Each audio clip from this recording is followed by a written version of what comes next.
I've been in California my whole life, guys, but my parents are Pakistani, so that's led to interesting interactions.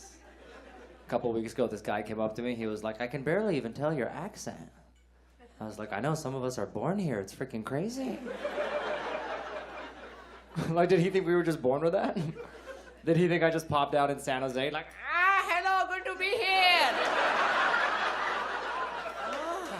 So happy to be in America. Oh, what is this, a glass? In Pakistan, we drink out of the puddles.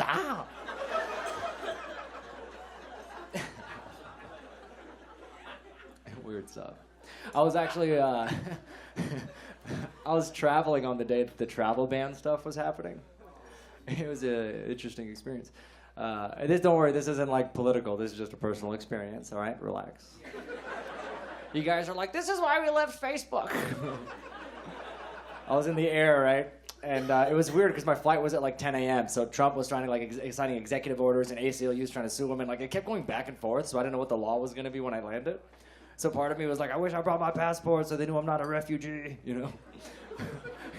Because we could all agree, like, whatever you think, like, Trump is a very eccentric man. So I thought, like, I might land and he might be there personally. With, like, some new intense vetting process. Like, okay, we have a new vetting process. It's very thorough. You put your right foot in, you take your right foot out.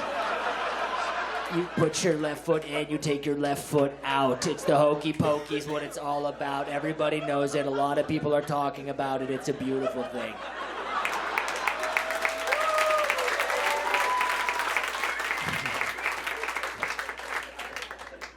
And I'm like, whatever I gotta do, don't send me to Pakistan. For the love of God. Don't make me go to Karachi. I don't even like my cousins. For a while I thought, like, I was like, all right, I just want to fit in, you know, so I tried to work out more and get more jacked. It's not working at all. And I work out a lot with one of my best friends. He's gay, and we have different, like, fitness goals. So he says things that he thinks are helping, but they're not. Like, I was like, dude, I'm trying to get bigger, you know, I'm trying to get swole. And he was like, no, you look good. You have a yoga body. I was like, don't say that. No straight man wants to have a yoga body. Like a fit woman? What does that even mean, bro? I'm jealous of some of the perks he has, though. Like, gay guys have this bond with women that straight men were just not allowed to participate in, where they get very upset. He's allowed to do things I'm jealous of. Like, I've seen him just get to touch boobies. They just welcome it all the time. All the time. Our lady friend will come out. He'll be like, your rack looks great tonight, girl. She's like, they're real. You want to feel them? He's like, no way. Let me feel them. And I'm like, I don't believe you either.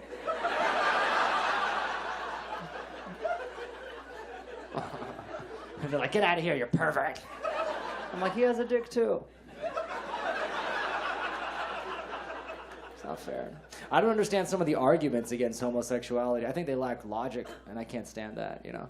Some people are like, gay sex just isn't natural.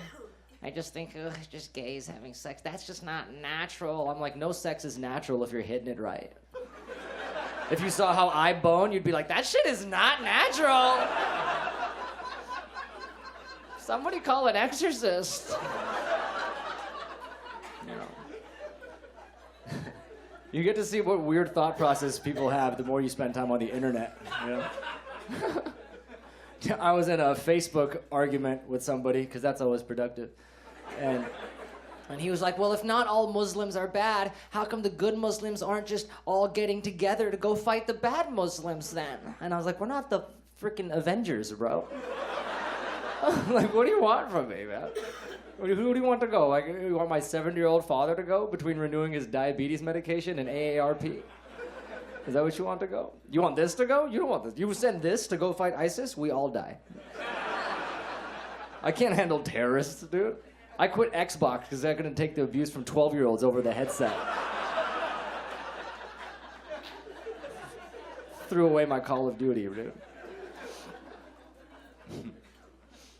I think a lot of people were freaking out about this alt-right neo-Nazi stuff that was popping out, you know? Like, what is this?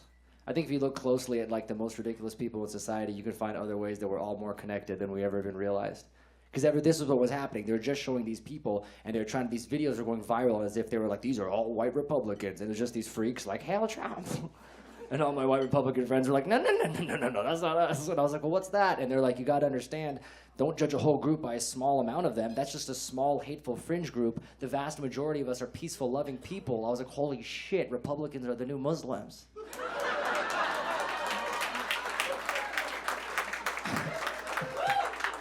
You know how I feel my whole life? Every time the news is trying to show some Muslim on the news, it's always some asshole burning an American flag, like, ha la la la la, death to America. I'm like, where do you keep finding this asshole?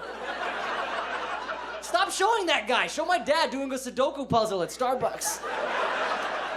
That's it for me. My name's Feraz Ozel.